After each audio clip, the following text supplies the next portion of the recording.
Selamat datang kembali di sesi pembahasan mendalam kita. Hari ini, nih kita mau gali lebih dalam salah satu bab, wah bisa dibilang paling dramatis sekaligus bikin bingung ya, dalam sejarah kedokteran modern. Kita ngomongin soal munculnya penyakit misterius di awal 80-an, yang ya belakangan kita kenal sebagai AIDS. Sumber kita kali ini dari buku An Elegant Defense, dan kita bakal ikutin kisah nyata seorang pria, namanya Bob Hoff. Pengalamannya itu jadi saksi hidup sekaligus bagian dari perlombaan ilmiah lah buat ngungkap misteri ini. Kita lihat gimana krisis ini bikin sains lari kencang. Iya betul, dan fokus kita seperti yang kelihatan dari sumbernya ya, itu soal gimana sistem imun kita, nah khususnya dua sel T ini, namanya CD4 dan CD8, jadi pusat teka-teki ini. Kita bakal lihat gimana pemahaman kita tentang, pertahanan elegan ini berkembang. Wah, pesat banget, didorong sama tragedi pribadi, dan ya ampun, pencarian jawaban yang kayaknya putus asa banget waktu itu. Ini bukan cuma cerita soal virus loh, tapi juga soal respons tubuh kita yang, kompleksnya minta ampun. Oke, kita mulai dari akhir 70-an deh, sama si Bob Hoff ini. Sumber bilang dia itu pemuda dari Iowa, baru aja istilahnya coming out gitu ya, soal orientasi seksualnya. Terus dia nyemplung ke gaya hidup yang bebas banget di komunitas gay waktu itu. Kebebasan baru ini seringnya ya gitu diekspresiin dengan datang ke pemandian umum di banyak kota. Ini kayak periode eksplorasi identitas buat dia dan ya banyak orang lain juga sih saat itu. Bahasan itu, pas Halloween 1977, ada kejadian nih yang nanti jadi penting banget. Abis hubungan seks tanpa kondom sama kenalan namanya Ron Ratio, si Bob ini ngalamin gejala kayak flu gitu, lemes, lesu, pegal-pegal. Waktu itu dia yang anggapnya biasa aja, flu doang gitu. Nggak ada yang nyangka ini tuh kayak, alarm pertama dari infeksi yang nanti bakal ngancurin sistem imun. Menipu banget ya gejalanya di awal. Banget, menipu banget. Terus beberapa tahun kemudian, awal 80-an, nah ini sinyal-sinyalnya jauh lebih serem nih mulai muncul. Dokter-dokter di kota besar kayak LA, New York, San Francisco mulai laporin kasus penyakit aneh. Korbannya pria gay muda yang tadinya sehat-sehat aja. Coba Anda bayangin deh bingungnya mereka. Dr. Brunfen di Denver misalnya, nemuin pasien muda kena pneumonia parah nggak jelas kenapa. Di New York, Dr. McCune lihat pasien paru-parunya kaku kayak beton. Terus ada lesi kulit ungu gitu, aneh banget. Itu dia, lesi kulit ungu itu, Kaposis sarkoma. Itu kan kanker kulit langka yang biasanya loh ya, cuma nyerang orang tua atau orang yang sistem imunnya lemah banget. Munculnya di pria muda sehat, wah itu alarm keras banget buat dokter-dokter. Ini jelas bukan hal biasa. Kebingungan ini cepat banget nyampe ke CDC, Pusat Pengendalian Penyakit di AS. Dan CDC langsung gerak. Juni sama Juli 1981, mereka keluarin laporan resmi pertama soal kasus-kasus ini. Awalnya penyakit ini bahkan belum punya nama resmi yang pas loh. Sempat muncul istilah GRID, Gay Related Immune Deficiency. Nama yang sayangnya stigmatis banget ya. Tapi ya gimana itu mencerminkan kelompok yang pertama kali kena identifikasi. Nah, yang paling bikin bingung ilmuwan waktu itu dari sisi labnya, apa tuh? Temuan kunci yang paling bikin pusing itu, jumlah limfosit T-nya rendah banget di pasien-pasien ini. Rendah banget. Limfosit T ini kan, bagian penting banget dari sistem imun kita. Penurunan drastis ini nunjukin ada sesuatu yang, secara aktif ngancurin inti pertahanan tubuh mereka dari dalam. Tapi apa? Gimana caranya? Itu masih, misteri gede banget. Nah, di tengah misteri ini muncullah Dr. Anthony Fauci sama timnya di NIH, Institut Kesehatan Nasional AS. Mereka sadar ini bukan cuma kasus-kasus biasa, tapi potensi krisis kesehatan masyarakat gede. Mereka undang beberapa pasien awal, termasuk si Ron Ratio tadi sama temennya, Bob Hoff, buat ikut studi mendalam di NIH. Si Bob ini malah cerita pengalaman agak tegang pas diambil darah pertama kali di sana kan? Betul-betul. Dokter yang ambil darahnya itu nggak sengaja kena arteri, bukan vena. Darahnya nyemprot kemana-mana. Kena dokternya. Bob ingat dokternya itu kelihatan, ketakutan setengah mati katanya. Ironis banget ya, waktu itu mereka bahkan belum tahu persis agen penular di darah itu apa yang mereka takutin. Cuma tahu sistem imun pasien ini lagi ambruk aja, tapi penyebab pastinya, masih gelap gulita. Situasi yang penuh, ya ampun, ketidakpastian sama ketakutan ya. Dan tragedi terus jalan. Ron Resio, temannya Bob, salah satu subjek studi awal NIH itu, meninggal tahun 1984. Penyebabnya penyakit yang sekarang mulai disebut AIDS. Bob datang ke pemakamannya. Ngeri banget, itu baru pemakaman pertama dari katanya puluhan pemakaman teman-temannya yang meninggal karena AIDS yang harus dia datangin. Aduh. Masa itu emang disebut Dr. Fauci tahun-tahun kelam. Kematian di mana-mana, terutama di komunitas gay, dan makin parah sama stigma sosial yang, wah, luar biasa. Sumbernya nyeritain kisah-kisah sedih, kayak keluarga nolak pasangan hidup anaknya yang meninggal, bahkan ngusir gitu aja. Respon pemerintah era Reagan waktu itu juga dikritik keras kan, dianggap lamban banget kurang peduli. Ini pengalaman pahit banget buat banyak orang. Pahit banget. Sampai-sampai si Bob Hoff ini yang seumur hidupnya Republikan loh, mutusin pindah haluan jadi Demokrat. Dia ngerasa ditinggalin, dikhianatin sama partainya gara-gara respons pemerintah soal krisis ini. Ini nunjukin dalamnya luka sama kecewa waktu itu. Upaya medis awal juga kayaknya mentok ya, kayak percobaan transplantasi sumsum tulang ke Ron Resio itu. Iya, ide transplantasi sumsum tulang dari saudara kembar Ron itu usaha yang, ya heroik sih, tapi akhirnya sia-sia. Harapannya kan ganti sistem imun Ron yang rusak, pakai yang sehat dari kembarnya. Tapi ternyata virus misterius ini nyerang juga, ngehancurin sel-sel sumsum tulang yang baru ditransplantasiin. Ini makin nunjukin betapa ganasnya penyakit baru ini, dan ya ampun betapa dikitnya pemahaman mereka waktu itu. Gagalnya itu pasti bikin ilmuwan makin frustrasi ya. Tapi sementara pengobatan klinis buntu, petunjuk justru mulai datang dari lapangan nih, dari data epidemiologi. Pola penularannya mulai kelihatan lebih jelas kan?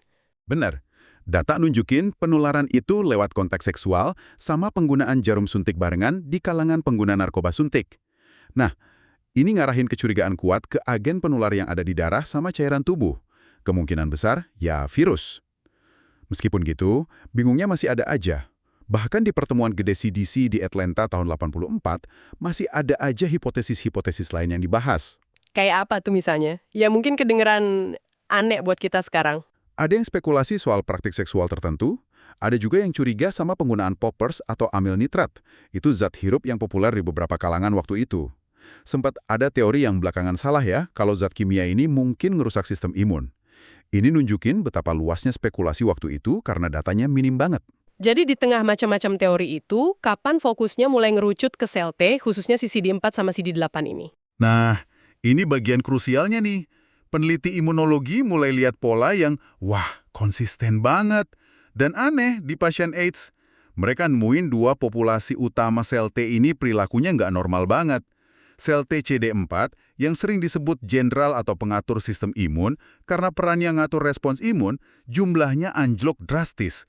Sementara sel T CD8, prajurit yang tugasnya bunuh sel terinfeksi, jumlahnya malah sering naik atau tetap tinggi. Wah, jadi kayak keseimbangan pasukan imunnya kacau total gitu ya. Jenderalnya hilang, prajuritnya mungkin banyak tapi bingung arah gitu. Analogi yang cukup pas itu. Ini ketidakseimbangan yang parah banget dan khas yang belum pernah dilihat di penyakit lain segede ini.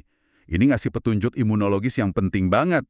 Apapun penyebabnya, dia secara spesifik nyerang dan ngancurin sel CD4, si jenderal itu. Ini mempersempit pencarian agen penyebabnya. Dan pencarian virus ini akhirnya berhasil, tapi nggak lepas dari fondasi riset sebelumnya ya, terutama dari Dr. Robert Gallo. Tepat sekali, beberapa tahun sebelum AIDS meledak, Dr. Gallo di NIH itu udah berhasil nemuin HTLV, retrovirus manusia pertama yang diketahui nyebabin penyakit, sejenis leukemia waktu itu. Penemuan HTLV ini jadi kunci konseptual. Retrovirus itu tipe virus unik yang bisa nulisin kode genetiknya ke DNA sel inang kita. Kenapa penemuan HTLV itu penting banget buat kasus AIDS ini? Karena itu ngebuktiin kalau retrovirus bisa nginfeksi sel-sel sistem imun manusia dan nyebabin penyakit. Sebelum Gallo, banyak yang ragu retrovirus bisa jadi penyebab penyakit di manusia. Penemuan HTLV ini ngasih cetak birulah kerangka kerja buat peneliti AIDS. Mereka jadi tahu jenis virus kayak apa yang harus dicari. Kemungkinan besar retrovirus yang nyerang sel T. Dan akhirnya, ya setelah persaingan riset yang lumayan sengit antara lab di AS, Gallo, sama Prancis, Luc Montagnier, virus penyebab AIDS berhasil diidentifikasi. Sebuah retrovirus, kayak dugaan, yang kemudian dinamain HIV, Human Immunodeficiency Virus. Ya, penemuan ini tonggak sejarah. Dan berkat pemahaman soal retrovirus sama teknik lab yang dikembangin Gallo dan lainnya, tes buat deteksi antibodi HIV bisa dikembangin relatif cepat setelahnya. Cuma ya, tes ini kayak pedang bermata dua gitu. Maksudnya, di satu sisi bagus dong bisa deteksi, tapi sisi lainnya gimana? Sisi lainnya, tes ini ngungkap kenyataan pahit. Infeksi HIV ternyata udah nyebar jauh lebih luas dari yang dibayangin. Banyak orang yang kelihatannya sehat-sehat aja, ternyata positif HIV. Ini micu gelombang panik sama stigma yang lebih gede lagi di masyarakat. Ketakutan soal penularan, diskriminasi, wah itu semua meledak. Aduh, susah ngebayangin atmosfer ketakutannya waktu itu ya. Terus datang momen yang lumayan ngubah persepsi publik nih, pengumuman dari Magic Johnson tahun 1991. Kenapa ini dianggap penting? Pengumuman Magic Johnson, bintang basket idola, kelihatan sehat banget, bugar, ngaku positif HIV, itu emang ngejutin dunia. Tapi itu juga ngirim pesan penting. Diagnosis HIV nggak otomatis berarti vonis mati cepat-cepat. Ini sedikit ngedobrak stereotip kalau AIDS cuma nyerang kelompok tertentu dan selalu fatal dengan cepat. Ini kontras sama berita kematian bintang rock Freddie Mercury dari Queen karena AIDS nggak lama setelahnya, yang lebih pas sama persepsi umum waktu itu. Pengumuman Magic Johnson ini juga barengan sama mulai munculnya harapan dari sisi pengobatan kan ya? Betul. Obat antiretroviral pertama, azidotimidin, udah disetujui tahun 87. Meskipun, ya, efektivitasnya terbatas, toksisitasnya tinggi. Terobosan gede datang di pertengahan 90-an dengan disetujuinya kelas obat baru yang lebih kuat, protease inhibitor, kayak sakinavir tahun 95. Nah, pas obat-obat dari kelas beda ini, kayak aziti sama protease inhibitor digabung, Oh, lahirlah cocktail AIDS atau HAART, Highly Active Antiretroviral Therapy yang terkenal itu ya? tepat. Kombinasi obat ini secara dramatis neken replikasi HIV sampai rendah banget. Dampaknya luar biasa. Sumber nyatet tingkat kematian AIDS di AS turun 47% cuma dalam setahun, tahun 97. Buat banyak orang di negara maju yang bisa akses obat ini, HIV berubah dari penyakit mematikan jadi kondisi kronis yang bisa dimanage. Revolusi pengobatan, beneran. Revolusi, tapi bukan tanpa masalah juga ya. Obat-obat ini kan efek sampingnya berat katanya. Terus masalah akses global juga jadi isu gede. Iya, efek sampingnya bisa signifikan. Ada lipodistrofi, perubahan aneh distribusi lemak tubuh, numpung di pundak, disebut punuk kerbau atau buffalo hump. Lemak di muka sama kaki jadi tipis. Risiko diabetes sama penyakit jantung juga naik kalau pakai jangka panjang. Dan yang lebih tragis, sementara kematian turun drastis di negara kaya, epidemi terus aja nyebar di Afrika Sub-Sahara sama bagian dunia lain di mana akses obat mahal ini terbatas banget. Jadi, HAART bukan solusi akhir buat semua, sayangnya. Dan di tengah sukses sama tantangan ini, muncul lagi misteri baru yang narik perhatian ilmuwan. Orang-orang kayak Bob Hoff ini, mereka yang kena HIV tapi nggak pernah sakit, bahkan tanpa obat. Gimana coba itu? Bisa? Ini benar-benar fenomena yang bikin peneliti terpukau. Mereka dijuluki long-term non-progressors, nggak memburuk jangka panjang, atau istilah lebih spesifiknya, elite controllers, pengendali elit. Sistem imun mereka, entah gimana caranya, bisa ngontrol virus HIV secara alami sampai levelnya rendah banget bahkan nggak kedeteksi tes viral load standar. Kenapa mereka bisa? Apa rahasia pertahanan mereka? Nah, ini jadi fokus riset baru yang penting banget. Salah satu studi kunci buat jawab ini dilakuin Dr. Mark Connors di NIH, yang fokus ke satu pasien hemofilia yang unik ya. Iya, patient 1. Dia kena HIV dari transfusi darah terkontaminasi di awal epidemi, tapi tetap sehat bertahun-tahun. Viral load rendah banget tanpa obat. Dr. Connors bikin eksperimen cerdik banget pakai tikus humanized, tikus yang sistem imunnya diilangin terus diganti sel darah manusia. Terus apa yang dia temuin dari tikus-tikus ini? Pas tikus disuntik sel darah dari patient 1, mereka jadi kebal dari infeksi HIV. Tapi, nah ini kuncinya nih. Pas Dr. Connors secara spesifik ngilangin cuma sel TCD8 dari patient 1 di tikus itu, pakai antibodi khusus, tikus-tikus itu langsung jadi rentan dan kena HIV. Wah, jadi ini bukti langsung kalau sel TCD8, si prajurit pembunuh itu adalah pemain kunci dalam kemampuan para elite controllers ini ngendaliin HIV secara alami. Bukan karena virusnya lebih lemah gitu. Tepat sekali. Eksperimen ini meyakinkan banget. Ini nunjukin kalau respons sel TCD8 yang kuat dan efektif itu inti pertahanan alami ini. Riset lanjutannya, Dr. Stephen Migeles, yang khusus neliti kelompok elite controllers termasuk Bob Hoff, ngonfirmasi kalau virus yang infeksi mereka sama bahayanya kok sama virus di pasien lain. Bedanya ada di respons imun mereka. Dan penelitian Migeles nemuin kaitan kuat sama faktor genetik tertentu, yaitu HLA-B57. Apaan tuh HLA dan gimana sih B57 ini bisa bantu?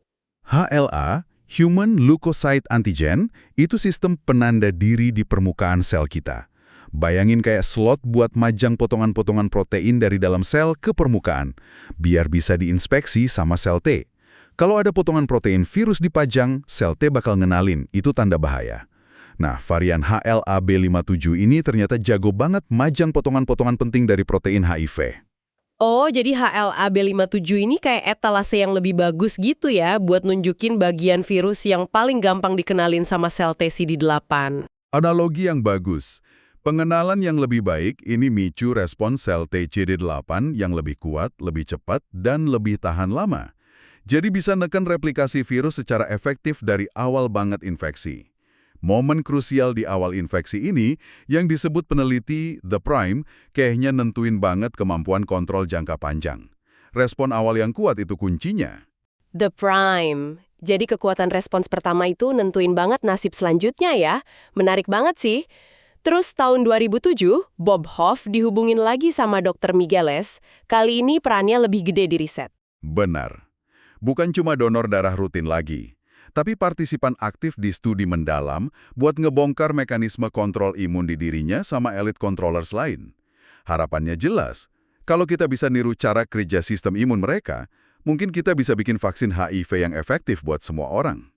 Bob dengan semangatnya buat kontribusi, ya jelas setujulah. Kisah Bob Hoff ini bener-bener perjalanan yang luar biasa ya. Dari pusat epidemi yang penuh takut dan gak pasti, kehilangan banyak banget teman, sampai jadi sumber harapan kunci buat sains dalam mahamin gimana tubuh kita sendiri bisa ngelawan virus mematikan. Penemuan peran CD8 dan HLA-B57 ini benar-benar buka cakrawala baru. Dan ini bawa kita balik ke tema besar pertahanan elegan kita, pentingnya keragaman. Keragaman genetik di sistem imun kita, kayak macam-macam varian HLA di populasi manusia, itu aset berharga banget. Individu dengan respon imun yang beda atau kuat banget terhadap patogen tertentu, kayak para elite controllers ini, mungkin megang kunci buat ngelindungin spesies kita secara keseluruhan dari ancaman penyakit, baik yang udah ada maupun yang baru muncul nanti. Nah, sebagai penutup nih, ada satu hal yang mungkin bisa Anda renungin lebih lanjut. Gimana pemahaman kita soal kasus-kasus kontrol imun ekstrim kayak di elite controllers ini bisa diterapin, jelas buat HIV ya, tapi mungkin juga buat penyakit lain kayak kanker, penyakit autoimun, atau bahkan dalam kesiapan kita ngadepin pandemi di masa depan yang kita belum tahu. Pertanyaan buat eksplorasi Anda sendiri. Sampai jumpa di pembahasan mendalam kita berikutnya.